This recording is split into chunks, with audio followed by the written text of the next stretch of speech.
네, 올해는 큐티 본문을 따라서 그동안 설교를 했는데요. 설문을 해보니까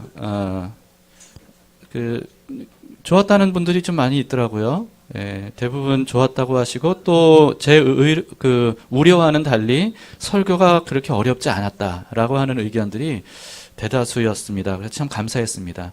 큐티 본문에 맞춰서 제가 설교를 하는 이유를 이미 말씀을 드렸었는데요. 여러분들 큐티 생활에 일단 도움을 드리기 위해서였는데 또 이렇게 큐티 본문으로 설교를 하다 보니까 그 외에도 여러 가지 그 유익들이 좀 있더라고요.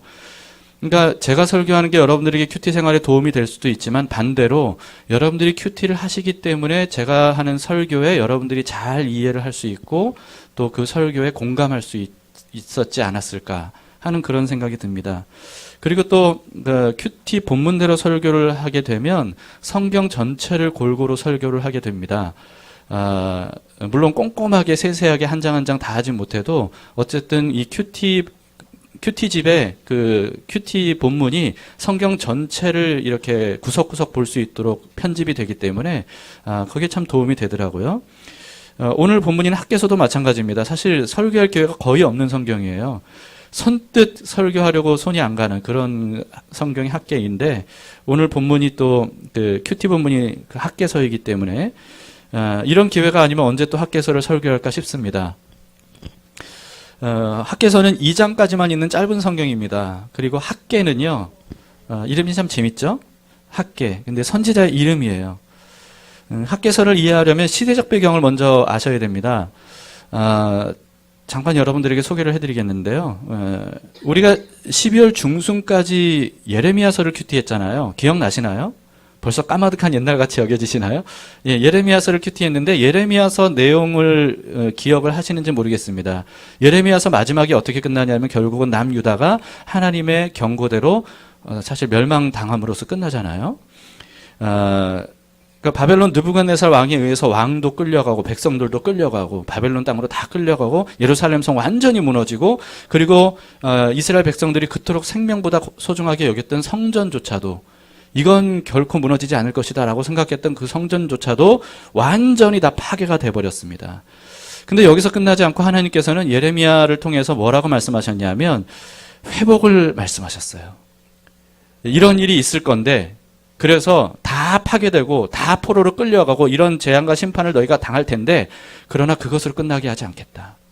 70년 만에 이 바벨론이 오히려 망하고 그리고 끌려갔던 포로들이 출바벨론 해서 그래서 고향으로 돌아오게 될 것이다 라고 하는 이런 희망찬 예언을 하나님께서 예레미야를 통해서 또 여러 번 반복해서 말씀해 주신 적이 있었습니다. 그리고 정말 그 당시로서는 도저히 어느 나라도 이길 수 없을 것처럼 보였던 철옹성 난공불락의 바벨론이 예레미야의 예언대로 70년 만에 페르시아의 고레스 왕에 의해서 무너지고 그리고 이 고레스 왕이 그렇게 제국을 통일하는 그 원년에 유대인들을 고향으로 선정을 베풀어서 보내주는 이런 일들이 실제로 정말 일어나게 됩니다.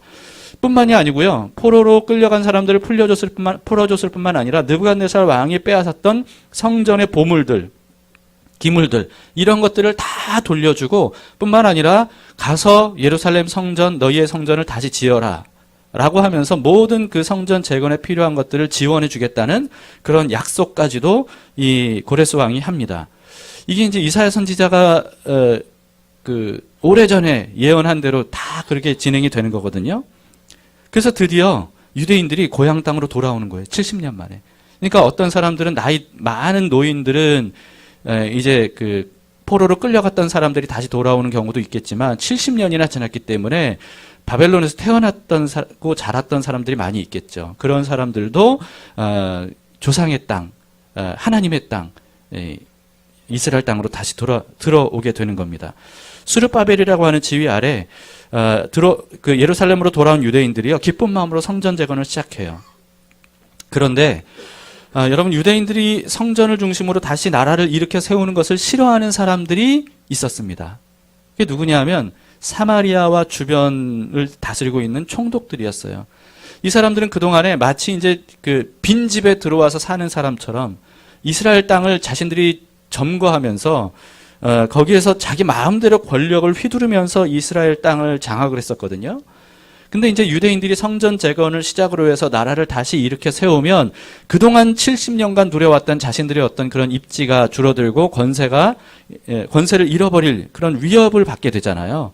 그러니까 유대인들이 성전을 짓지 못하도록, 그리고 성벽도 짓지 못하도록 그렇게 방해를 시작을 하는 겁니다. 수단과 방법을 가리지 않아요. 그러면서 이제 페르시아 관직자들에게 막 뇌물을 주고 방해하기 위해서 막 뇌물을 주면서 저거 못하게 하라고 막 이렇게 하죠. 그리고 고레스 왕 이후의 왕들에게는 막 조서를 올리는 거예요. 상소를 올리고 막 고발장을 올리고, 유대인들이 지금 그 왕에게, 페르시아 왕에게 지금 반역을 저지르기 위해서 지금 이런 일을 꾸미고 있습니다라고 하면서 막 누명을 씌우면서 거짓 상소를 막 올리는 거예요.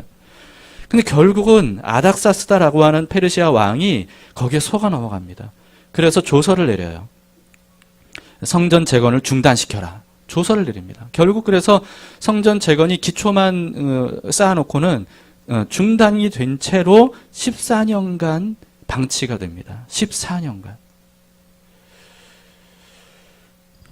이 14년간 성전 재건을 백성들은 다시 시작할 엄두를 내질 못해요. 그동안의 백성들은요, 그냥 어떻게 사냐 하면 폐허가 됐던 예루살렘과 이스라엘 땅을 재건하고 자기 집 짓고 자기 집 꾸미고 밭을 가꾸고 이런 일에 몰두합니다. 그런 때에 하나님께서 학개 선지자에게 말을 통해서 말씀하시는 거예요. 성전 재건을 다시 시작해라 라고 촉구하시는 거죠. 이게 바로 학개서입니다. 학개서뿐만 아니라 다음 성경이 스가랴서인데요. 학개와 스가랴는 같은 시대 같은 배경에서 활동한 선지자입니다. 다시 말해서 학개서가 어떤 성경이냐 하면, 어떤 내용이냐 하면, 하나님의 집인 성전 재건을 뒤로 한 채 각자의 삶에만 전념하는 이스라엘 백성들에게 하나님께서 성전 건축을 다시 시작하도록 독려하고 명령하는, 이게 바로 학개서입니다.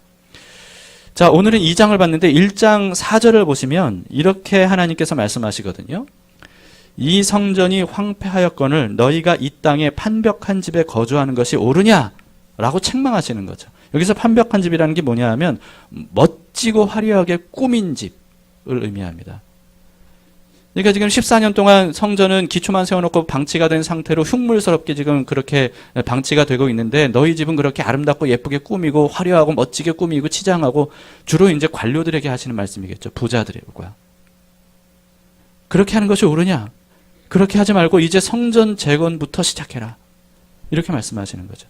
여러분, 이런 내용이다 보니까 주로 이 학개서가 설교할 일은 교회에서 거의 없지만 언제 주로 설교를 많이 하냐면 교회당 건축할 때 학개서를 설교하는 경우들이 많이 있습니다. 그러나 여러분, 먼저 여러분들에게 확실히 알려드릴 것이 있습니다. 오늘날의 교회당은 성경에서 말하는 성전이 아닙니다. 이걸 분명히 아셔야 돼요. 교회당을 성전이라고 부르는 것이 지금도 굉장히 흔합니다. 근데 결코 교회당은 성전이 아니라는 것을 아셔야 돼요. 물론 이게 입버릇처럼 성전 이렇게 나올 수는 있지만 개념은 분명히 가지고 계셔야 된다는 거죠. 교회당과 성전은 다릅니다. 그리고 교회당 건축은 성전 건축이 아니에요. 잘못된 겁니다. 그런데도 아직까지도 그렇게 사람들이 많이 생각하는 이유가 뭐냐 하면, 이게 중세시대 때 잘못된 교리가 종교개혁 이후인 지금까지도 이게 계속 그렇게 흘러가고 있는 거예요. 오히려 거꾸로 돌아가는 것 같아요. 중세시대로. 그래서 중세시대에 어떻게 했습니까? 이 엄청난 그 교회당 지으려고 사람들에게 막 면죄부 팔아가면서 그 돈으로 막 의리의리하고 엄청나게. 그래서 유럽에 가면 그런 교회들이 굉장히, 예배당들이 많잖아요. 교회당들이. 사람들은 거기 보면서 와, 막 감탄을 하면서 아름답다고 멋지다고, 심지어는 거기서 성스러움을 느낀다고 얘기하지만, 그러나 그 교회당들은 사실은 거짓에 의한, 거짓 교리에 의해서 세워진 교회당이라는 거죠. 성전이 아닙니다.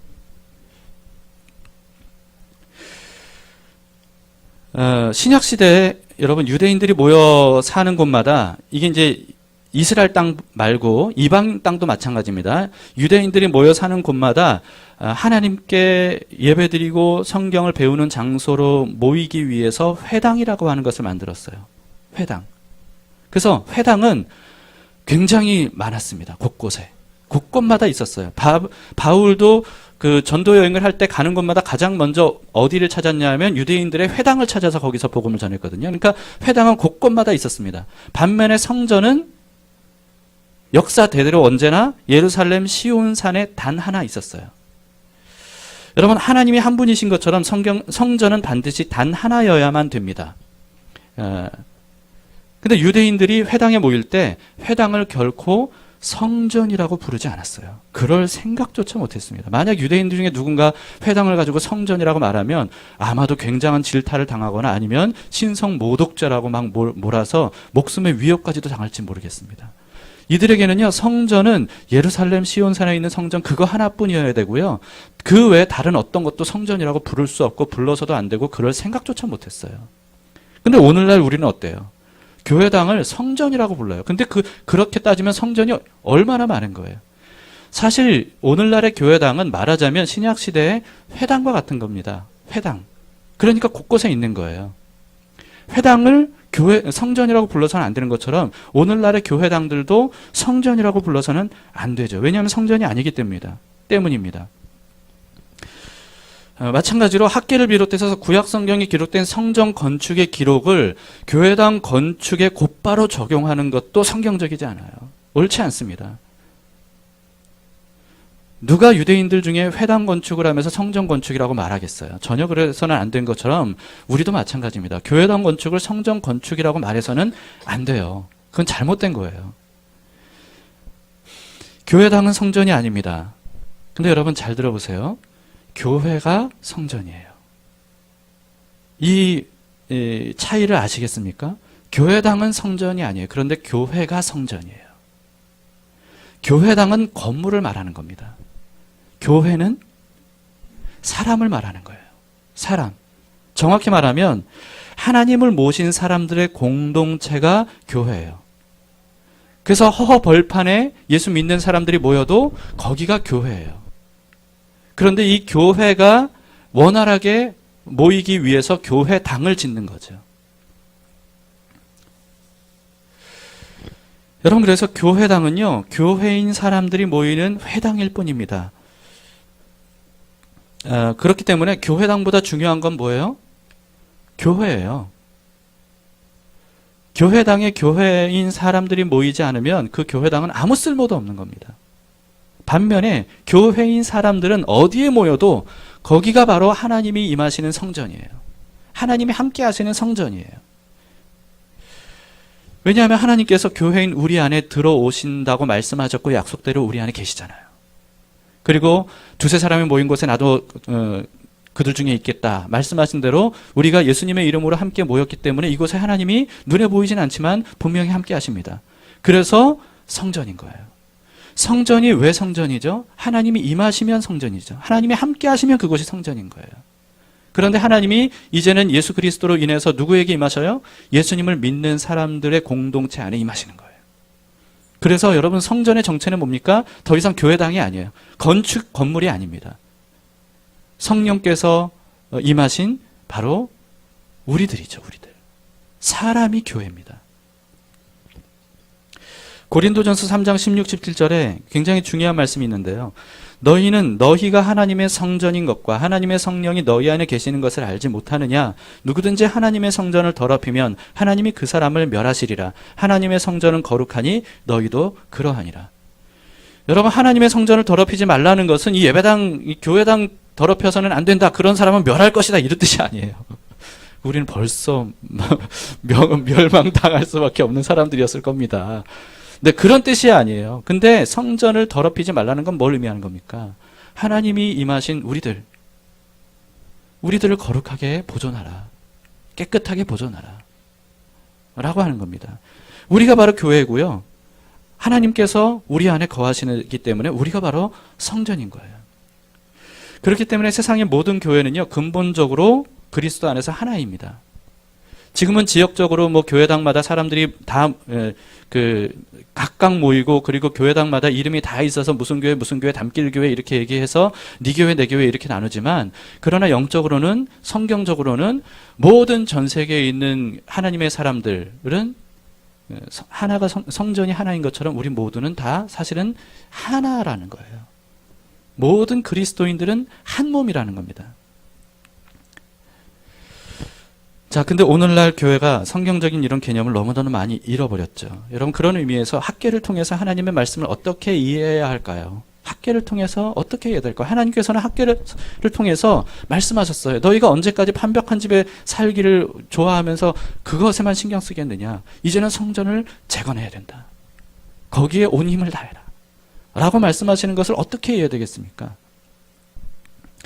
하나님께서 교회당 건축하는 것이 자기 집 사서 꾸미고 직업 활동하는 것보다 더 중요하다. 이렇게 말씀하시는 건가요?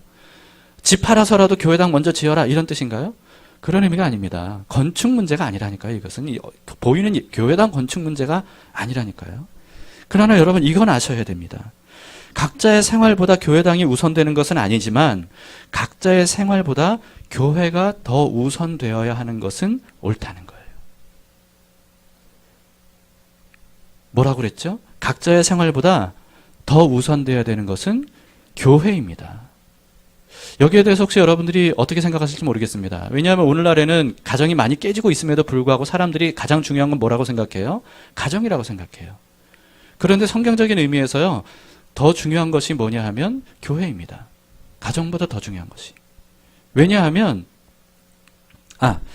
여러분, 이게 무슨 뜻이냐, 오해하지 말아야 되는데요. 각자의 생활을 어떻게 되든지 간에 교회만 잘 되면 잘 된다, 이렇게 생각해서는 안 된다는 겁니다. 일부 이제 교회를 무분별하게 다니는 광신자들 중에서도 그래, 교회가 더 중요해, 하나님이 더 중요해 라고 하면서 그냥 가정이고 직장이고 다 때려치고 교회에서만 사는 사람들이 있는데 그런 의미가 아니에요.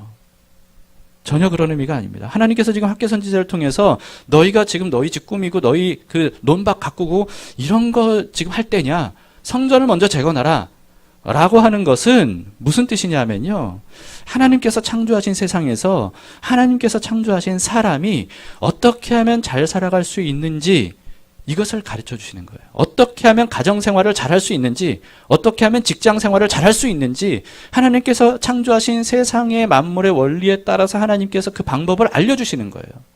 무슨 뜻이죠? 여러분, 우리가 가정을 아무리 잘 세우려고 하더라도 성전이 무너진 채, 다시 말해서 내가 성전으로 살지 않은 채, 하나님이 임재하시는 곳이 되지 않은 채 우리가 가정을 아무리 힘쓰고 애써서 잘 세워가려고 해도 소용없다는 거예요. 그러나 하나님이 먼저 임하시는 성전으로서의 우리의 이 교회가 세워지면, 그러면 가정이 교회를 통해서 세워진다는 거죠. 직장생활도 마찬가지고 일상생활의 모든 것들도 마찬가지라는 거예요. 이것이 바로 하나님께서 말씀하시는 삶의 원리입니다. 학개서 1장 6절에 이렇게 기록을 하고 있어요. 1장 6절에 너희가 많이 뿌릴지라도 수확이 적으며 먹을지라도 배부르지 못하며 마실지라도 흡족하지 못하며 입어도 따뜻하지 못하며 일꾼이 삭슬 받아도 그것을 구멍 뚫어진 전대에 넣음이 되느니라. 언제?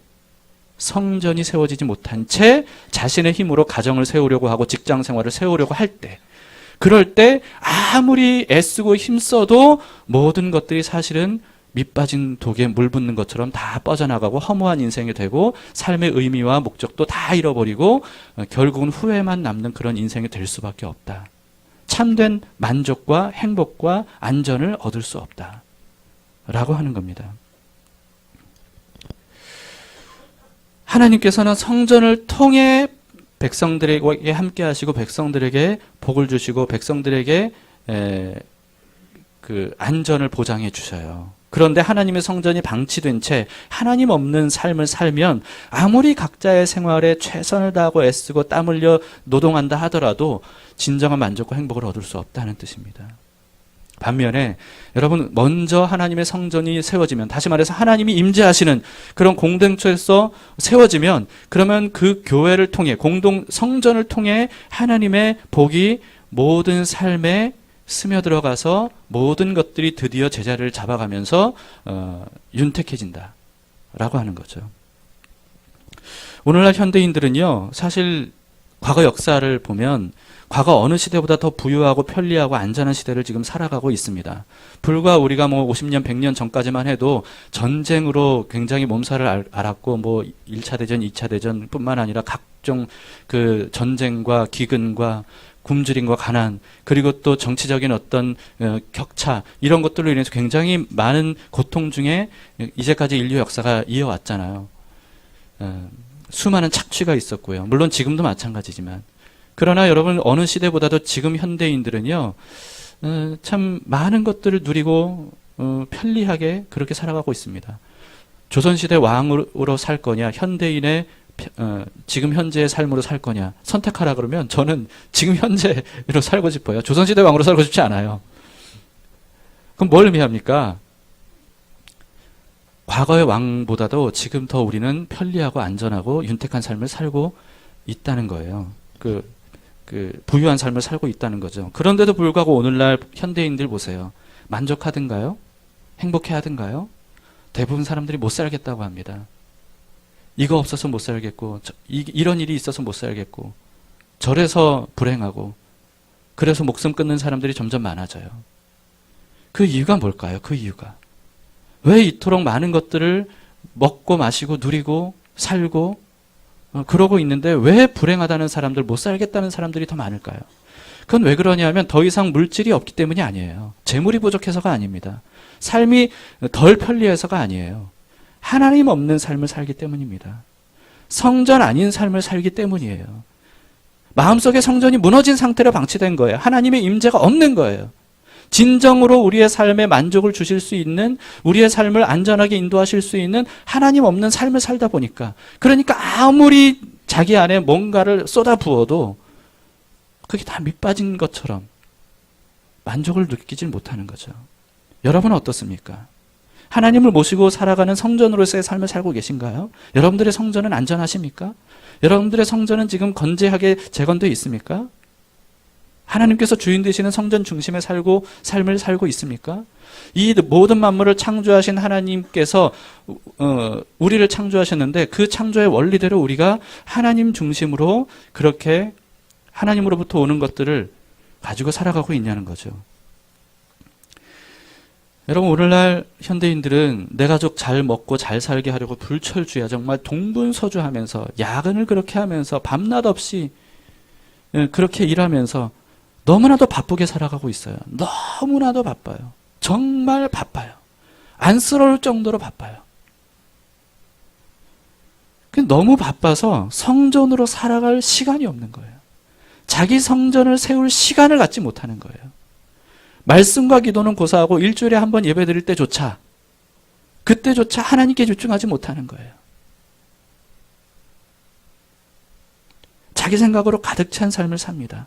성전이 방치된 채로 그냥 하나님의 임재 없이, 하나님 없이 스스로 자신의 삶을 윤택하게 만들 수 있다고, 난 할 수 있어, 난 할 수 있어 라고 하면서 긍정적인 마인드, 적극적인 사고방식, 이런 것들을 배워가면서 그렇게 세상적인 신념을 가지고 살아가요.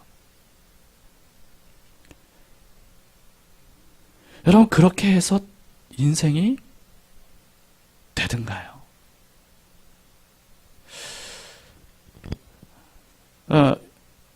물론 내가 이걸 얻기 위해 노력하면 그걸 얻을 수 있습니다. 그럼 문제는 이거예요. 그걸 얻긴 얻어요. 그걸 얻는데 그보다 잃는 게 더 많아요. 이게 우리의 인생이에요. 그래서 여러분, 그렇게 열심히 평생을 애쓰고 힘써서 큰 집을 사고 부유하게 살아가는 사람들을 보세요. 그들의 인생이 행복해 보이십니까? 재벌들, 우리 이 땅의 재벌들을 보세요. 재벌들 여러분 행복해 보이십니까? 삼성, 기업들이 많은데 생각나는 기업들이 별로 없네요. 아무튼 여러분, 재벌들 모습 보면 행복해 보이시나요? 만족감을 누리는 것처럼 보이시나요? 그들의 눈빛이 정말 살아있고 생생하고 그래 보이시나요? 그런데도 불구하고 우리는 저 사람들처럼만 살면 내가 행복할 텐데 라고 생각해요. 그렇지 않더라고요. 저보다 훨씬 부유하게 사는 사람, 저보다 훨씬 많은 걸 이룬 사람들도 중에서도 하나님 없이 사는 사람 치고 눈이 눈에 생기가 있는 사람들을 잘 못 봤어요. 사는 것처럼 행복을 느끼며 살아가는 사람을 잘 못 봤습니다. 단지 사람들이 어떤 선망의 대상이 되고 사람들이 인기를 누리고 사람들이 막 이렇게 아부해주고 이런 행복은 있을지 몰라도 진정한 삶의 만족과 기쁨과 행복을 가진 사람들을 거의 보지 못했어요. 왜냐하면 하나님께서 창조하신 세상에서 하나님께서 창조하신 사람이 잘 사는 법, 이것을 벗어났기 때문입니다. 지난 한 해 동안 우리는 어떤 삶을 살았습니까? 우리의 성전은 어떻습니까? 우리의 성전은 재건되어 있습니까? 거기에 하나님의 임재가 가득하셨나요? 하나님과 자주 만나셨습니까? 하나님께서 내 가정을, 내 직장 생활을, 내 일상 생활을 인도해 주시고 그 삶에 하나님의 놀라운 손길이 있었나요? 한번 돌이켜 봅시다. 이 세상은 하나님이 창조한 세상이기 때문에요. 하나님 없이 이 세상에서 진정한 삶을 사는 것은 사실은 불가능합니다. 이것을 돌이키려면, 그리고 자신의 삶을 더욱 윤택하게 하려면, 그러면 가장 먼저 해야 되는 게 뭐겠습니까? 하나님의 손길이 내 삶 전체에 영향을 미치도록 내가 성전돼야 되는 거예요. 성전을 재건하는 겁니다. 성전으로 사는 거예요. 성전으로 세워지는 거예요. 우리는 시간 없다고 말씀과 기도와 예배에 등한시하지만, 하나님과 함께하는 시간을 우리는 시간 없다고 내팽개치지만, 여러분, 그러나 그것은 차가 무겁다고 엔진을 드러내는 거하고 똑같은 거예요. 차 무겁다고 기름을 다 빼는 거하고 똑같은 거예요. 우리의 인생이 그런 겁니다. 여러분, 우리의 인생을 정말 윤택하게 살기 위해서 내 힘으로 애쓰고 힘써서 열매 맺는 것으로만 살려고 하지 마시고요. 하나님께서 중심되는 삶이 되도록 하셔야 돼요. 그럴 때 비로소 내가 얼마를 벌든지 간에 그 안에서 감사와 기쁨과 행복과 만족, 그리고 충분히 마음의 여유를 가지고 서로를 사랑할 수 있는 그런 삶을 살아갈 수 있는 거죠. 이것이야말로 진정으로 우리를 윤택하게 하는 삶이 아닌가. 여러분들이 이미 맛보셨으리라 믿습니다. 여러분, 근데 성전이 오늘날에는 뭐라고요? 신약시대는 뭐라고요? 교회라고요, 교회. 여러분들, 교회가 그래서 그렇게 중요한 겁니다. 교회를 멀리하면 하나님과 멀어지게 돼요. 교회가 성전이기 때문에 그렇습니다. 이걸 아셔야 됩니다. 여러분, 사람이 교회인데, 그렇다고 해서 각자가 뭐라고 볼 수도 있지만, 각자가 성전이라고도 볼 수 있지만, 그러나 성경에서 하나님께서 교회를 세우고 성전을 세우시는 원리는 뭐냐 하면요, 하나님께서 우리 각자를 구원하셨지만 우리를 교회 공동체를 이루도록 구원하셨다는 거예요. 그래서 교회는 엄밀히 말해서는 혼자가 아닙니다. 성전은 혼자가 아니에요. 두세 사람이 모인 것이에요. 다시 말해서 벽돌 하나 놓고 성전 건축했다라고 말할 수 없는 것처럼, 성전을 건축하려면 수만 가지 재료들이 다 결합돼야 되잖아요. 구조적으로 맞게 결합되어서 하나의 건물이 되는 거잖아요. 그런 것과 마찬가지로 많은 사람들이 모여서 하나님이 임하시는 성전으로 교회를 이루어가는 거예요. 이게 바로 하나님의 성전입니다. 어떤 사람들은 말해요. 꼭 교회 공동체, 교회 다녀야만 되느냐, 또 소속돼야 되느냐, 이런 의문을 가지는 사람들이 많이 있습니다. 나는 혼자 얼마든지 하나님 바라보며 하나님께 예배드리고 하나님 말씀 듣고 하나님께 기도하면서 그렇게 하나님과 함께 살아갈 수 있어. 난 그래서 하나님과의 관계가 좋아. 근데 이런 내가 굳이 내가 별로 좋아하지도 않는 사람들, 그리고 문제가 많은 그런 교회 공동체, 거기에 꼭 들어가서 소속되어 있어야 되느냐 라고 생각하는 사람들이 있습니다. 여러분, 사실 혹시 이 중에서도 그런 마음을 가지고 계시는 분이 계시다면 하나님이 어떤 분인지도 잘 모르시고 성경도 잘 모르셔서 그런 거예요. 그리고 또 교회가 뭔지를 잘 몰라서 그러시는 겁니다. 하나님이 어떤 분인지, 그리고 성경이 어떤 말씀인지, 그리고 교회가 무엇인지를 알면 그렇게 말할 수 없습니다. 하나님께서는 우리를 구원하셨어요. 각자를 구원하셨어요. 그런데 한 몸을 이루게 하셨어요. 그리고 그 모임을 성전이라고 말씀하신 거예요. 그리고 하나님께서 두세 사람이 모인 성전으로 모인 그곳에 나도 함께 있겠다라고 말씀하신 거죠. 포도나무 가지가 나무에서 떨어져 나가면 어떻게 되죠? 혼자 아무리 애쓴다고 해도 살 수 없어요. 말라 죽어버릴 수밖에 없는 거죠. 마찬가지입니다. 사람이 하나님의 성전인 교회를 떠나서 영생을 누리며 살 수 있느냐? 그럴 수 없다는 거예요. 이것이 바로 교회를 세우신 원리예요. 하나님의 공급을 지속적으로 받을 수 있는 길은 몸에 붙어 있는 겁니다. 성전의 일원이 되는 거예요. 포도나무 가지로서 포도나무에 붙어 있는 거예요. 포도나무에 붙어 있다는 것은 예수님에게 붙어 있다라고 하는 의미이기도 하지만 근데 예수님이 어디 계셔요? 예수님이 누구셔요? 교회 공동체의 머리셔요. 예수님에게 붙어 있다는 것은 교회에 붙어 있다는 뜻이에요. 교회를 떠나면서 예수님에게 붙어 있을 수가 없다는 겁니다. 교회가 얼마나 중요한지는 한 구절만 봐도 알 수 있는데요. 에베소서 1장 22절, 23절에 이렇게 기록하고 있습니다. 또 만물을 그는 그리스도입니다. 그리스도의 발 아래 복종하게 하시고 그를 만물 위에 교회의 머리로 삼으셨느니라. 교회는 그의 몸이니 만물 안에서 만물을 충만하게 하시는 이의 충만함이니라. 이 말씀을 제가 그림으로 그려봤습니다. 제가 그린 건 아니에요. 기존에 있는 그림을 제가 사용을 한다는 거죠. 네. 근데 여러분, 이게 그 만물을 그 발 아래 복종. 그래서 발 아래 세상 복종하게 하시고 그를 만물 위에 교회의 머리로, 머리가 예수님이죠. 삼으셨느니라. 교회는 그의 몸이니. 교회가 뭐라고요? 그의 몸이라고요. 몸이니. 만물 안에서 만물을 충만하게 하시는 이의 충만함이라. 이게 무슨 뜻입니까? 여러분, 이 이미지를 꼭 기억을 하셨으면 좋겠습니다. 교회의 정체성을 지금 말하고 있어요. 교회의 머리는 예수님이죠. 그리고 머리로 인해 온 몸이 이제 그 머리의 명령을 따라서 움직입니다. 그렇게 함으로써 이 만물, 세상에서 살아가죠. 근데 하나님의 계획은 뭐냐 하면요. 세상 만물을 충만하게 하는 거예요. 다시 말해서 윤택하고 안전하고 행복하게 살도록 하는 거예요. 하나님께서 본래 세상을 그렇게 만드셨어요. 그런데 무엇을 통해서 그렇게 하길 원하시느냐? 교회를 통해서 그렇게 하길 원하신다는 거예요. 하나님의 계획은 뭐냐 하면요. 교회를 통해서 세상 만물을 충만하게 하시는 겁니다. 바로 교회가 그런 역할을 하기 위해 부름받았다는 거예요. 왜냐하면 교회가 하나님이 거하시는 성전이기 때문입니다. 이제 봐주셔야 됩니다. 그렇기 때문에 여러분, 사탄은요, 집요하게 성전인 교회를 무너뜨리고 타락시키고 재건되지 못하도록 하기 위해서 집요하게 방해하는 거예요. 이 예루살렘 성전이 재건되는 것을 방해했던 사람들처럼 그렇게 자신의 권세를 잃어버리지 않으려고, 자신이 왕되려고 그렇게 집요하게 방해하는 거예요. 무너뜨리려고 하는 거예요. 교회를 타락시키려고 하는 거예요.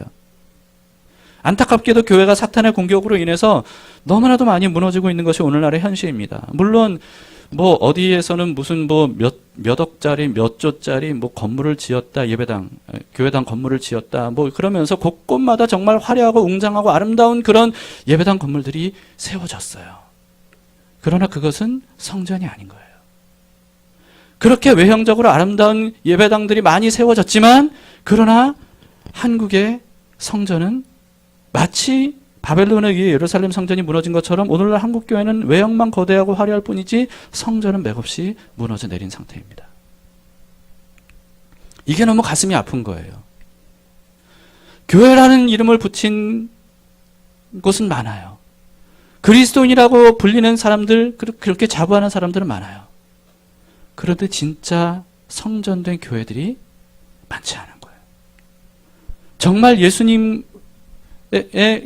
하나님께서 함께 하시고 예수님을 머리로 모신 성전으로서 살아가는 사람들이 많지 않은 거예요. 성전이 무너진 상태입니다. 여러분, 근데 하나님은 결코 교회를 포기하지 않으신다는 거예요. 학개서를 통해서 말씀하고 계셔요. 왜냐하면 교회를 사랑하시고 세상을 사랑하시기 때문입니다. 오늘 본문 2절을 보세요. 너희 가운데 남아있는 자 중에서 이 성전의 이전 영광을 본 자가 누구냐? 이제 이것이 너희에게 어떻게 보이느냐? 이것이 너희 눈에 보잘것없지 아니하냐? 이건 무슨 뜻이냐면요. 14년 동안 방치된 성전, 이걸 보면서 지금 얘기하는 거예요. 그런데 이 이전 무너지기 전의 성전은 어떤 성전이었냐면 솔로몬이 지은 화려하고 웅장한 성전이었거든요. 그런데 70년 전에 살아 있었기 때문에 그 성전을 직접 본 사람들, 무너지기 전에 모습을 본 사람들은 14년 동안 방치된 채 이제 다시 재건할 이 성전 터를 보고 이게 막 기가 막힌 거죠. 옛날에 그 영광 어디 갔냐 하는 거예요. 이렇게 볼품없고 초라할 수 있느냐. 이걸 지은들 무슨 소용이 있느냐. 우리는 이걸 짓는다고 하더라도 예전의 영광을 되찾을 수 없다. 이런 절망 가운데 있었던 거죠. 그래서 처음에 이 14년 전에 이 성전 재건 기초를 공사했을 때 과거에 솔로몬이 성전을 봤던 노인들은요. 대성통곡을 했었어요. 이것밖에 안 되냐 하면서 대성통곡. 하나님의 성전이 이것밖에 안 되냐 하면서 대성통곡을 했었어요. 지금 학계의 선지자가 그걸 얘기하는 거예요. 하나님께서 그걸 말씀하시는 겁니다. 너희 눈에 지금 보이지? 이게 보잘것없지 않냐? 라고 하는 겁니다. 그러나 여러분, 하나님께서는 성전이 보잘것없을지라도 힘을 다해 성전 재건을 독려하십니다. 4절을 보세요. 그러나 여호와가 이르노라 스룹바벨아 스스로 굳세게 할지어다. 여호사닥의 아들 대제사장 여호수아야 스스로 굳세게 할지어다. 굳세게 하라는 것은 힘을 내라는 거예요. 힘을 내라는 거예요. 여호와의 말이니라 이 땅 모든 백성아 스스로 굳세게 하여 일할지어다. 내가 너희와 함께하노라. 만군의 여호와의 말이니라. 그들이 성전의 중요성을 깨닫고 힘을 다해 재건하기만 하면 비록 성전의 외형적인 규모나 어떤 화려함 이런 것들은 과거의 솔로몬 성전에 비할 바 없이 초라할지 몰라도 하나님께서 그 성전을 통해 놀라운 일을 할 것이다 라고 하는 겁니다. 그 영광을 이전 영광보다 더 영광스럽게 하리라. 6절 7절도 보세요. 만군의 여호와가 이같이 말하노라. 조금 있으면 내가 하늘과 땅과 바다와 육지를 진동시킬 것이요 또한 모든 나라를 진동시킬 것이며 모든 나라의 보배가 이르리니 내가 이 성전의 영광이 충만하게 하리라. 만군의 여호와의 말이니라. 하나님께서 하늘과 땅과 바다와 육지와 이 모든 나라를 진동시키는데 어떤 방식으로? 비록 눈으로는 보잘것없어 보이는 성전, 재건된 성전, 그 성전에 하나님께서 임하심으로써 온 세상을 진동시킬 것이다 라고 하는 겁니다. 여러분 이 말씀이 얼마나 감동이 되는지 몰라요. 제가 목사라 그런가. 여러분 교회의 영광은 교회당의 규모나 화려함에 있는 게 아닙니다. 교회의 영광은 하나님의 임재에 있어요. 하나님께서는 애초에 성전이 아니라 작고 볼품없었던 성막에 임하셨습니다. 성막, 천막이에요. 쉽게 말하면 천막. 이동용 천막. 이 천막이 볼품없었죠.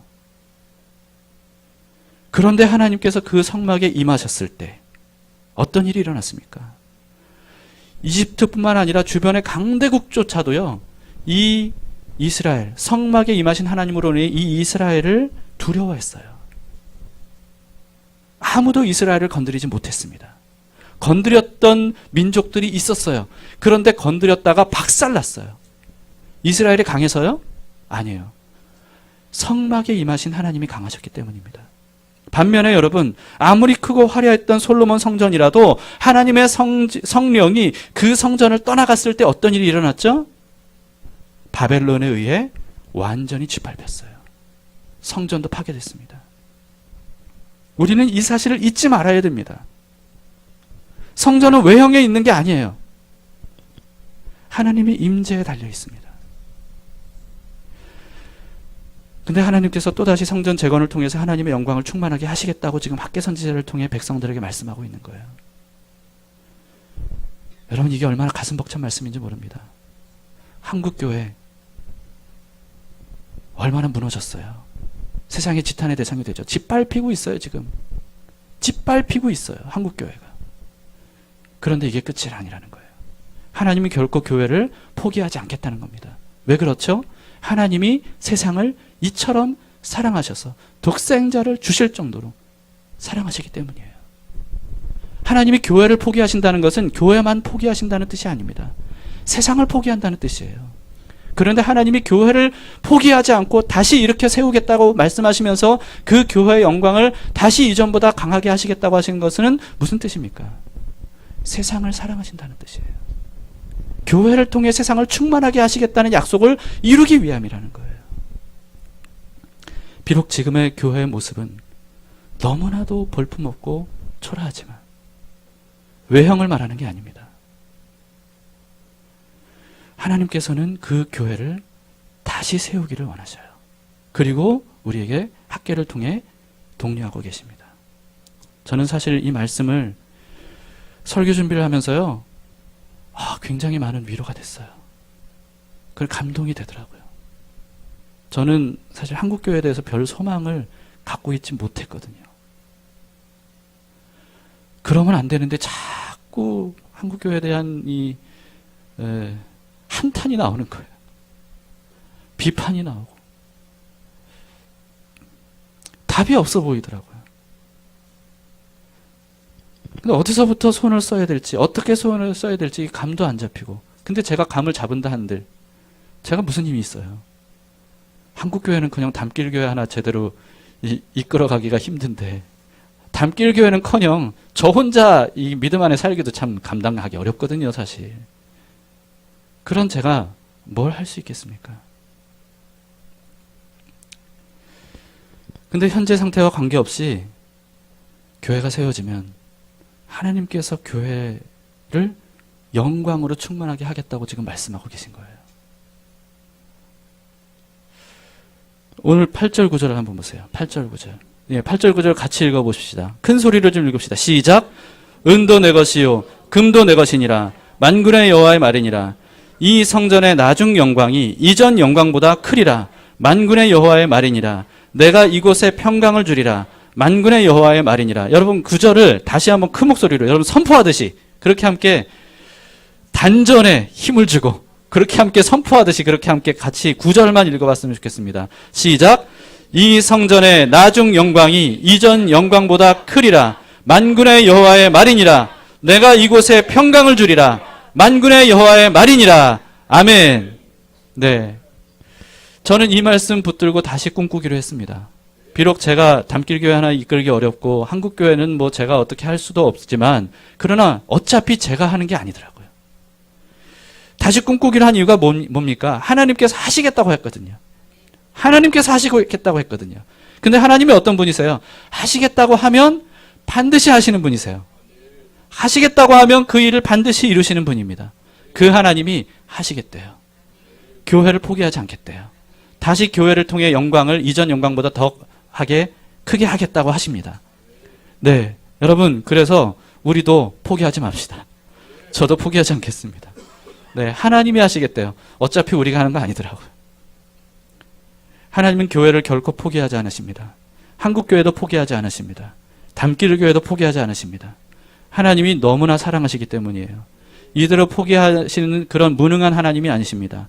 사람이 무능하고 사람이 악해서 모든 하나님이 만드신 것들도 다 무너뜨리고 다 더럽히고 다 엉망으로 만들어 놓는 게 바로 우리 인간들이잖아요. 심지어는 교회조차도 그러지 않았습니까, 우리가. 그러나 하나님은 그 모든 것들을 다시 세우시겠다는 겁니다. 이전 영광보다 더한 영광으로 충만하게 하겠다고 말씀하고 계셔요. 하나님은 교회를 통해 우리와 만나시고 복 주실 겁니다. 하나님은 교회를 통해 하나님의 영광을 나타내 주실 겁니다. 하나님은 교회를 통해 담길 가족의 가정과 가정마다 충만하게 하실 겁니다. 하나님은 교회를 통해 여러분의 직장 생활을 행복하고 만족하게 하실 겁니다. 그리고 하나님은 교회를 통해서 세상을 구원하시고 변화시키시며 충만하게 하실 거예요. 그리고 하나님께서는 교회를 통해 결국은 하나님께서 놀랍게 이루신 일들에 대하여 찬양을 받으실 겁니다. 여러분, 교회가 중요합니다. 여러분들이 교회를 어떻게 생각하시는지 모르겠습니다. 어떤 아이가 나 교회 끊었어 이렇게 얘기하는 것처럼 마치 교회를 학원 끊듯이 그렇게 끊을 수 있는 그런 곳으로 생각하시면 안 돼요. 하나님은 교회를 통해 만물을 충만하게 하길 원하셔요. 비록 교회를 구성하고 있는 우리들이 볼품없어도 그곳에 하나님의 영광이 임하면 하나님께서 교회를 통해 만물을 충만하게 하신다는 거예요. 예수님께서 다시 오실 때 그때 하나님께서 우리를 만물을 충만하게 다스리는 왕으로 세우실 겁니다. 왕같은 제사장으로 우리를 만드셨거든요. 거룩한 나라로 우리를 만드셨거든요. 그때까지 여러분 학계를 통해서 하나님의 말씀을 듣고 함께 힘을 다해서 하나님의 성전으로 교회를 세워나갈 수 있기를 바랍니다. 무엇보다도 내년 한 해는요. 모이기에 힘써주시기 바랍니다. 제가 참 아쉬운 건 뭐냐 하면 주일 모임, 주일 예배 말고는 평일에는 아예 교회는 라는 곳은 안 가는 곳이다. 이렇게 생각하시는 분들이 많이 계신 것 같아요. 교회라는 곳은 주일만 가는 곳이다. 이렇게 생각하시는 분들이 많은 것 같아요. 그래서 안타까운 게 뭐냐 하면요. 늘 나오시던 분들만 나와요. 기도회도 나오시던 분들만 나오고, 평일 예배도 나오시던 분들만 나오고. 근데 그런 분들은 정말 믿음이 아름답고 눈부시게 성장합니다. 근데 교회가 멀어지잖아요. 그러면 하나님과도 멀어지는 거예요. 교회와 가까이 하잖아요. 그러면 그게 하나님과도 가까이 하는 겁니다. 바쁘다고 내 삶, 내 가정, 내 직장 이거 챙기는데 바쁘다고 성전을 팽개치지 마시고 성전으로 사는 것을 내팽개치지 마시고 여러분 내년 한 해에는 하나님의 성전이라고 하는 새 엔진을 다시 장착하셔서 그 엔진을 통해 나의 삶의 전부가 아름답고 힘차게 돌아갈 수 있도록 함께 교회 성전으로서 힘차게 세워가도록 합시다.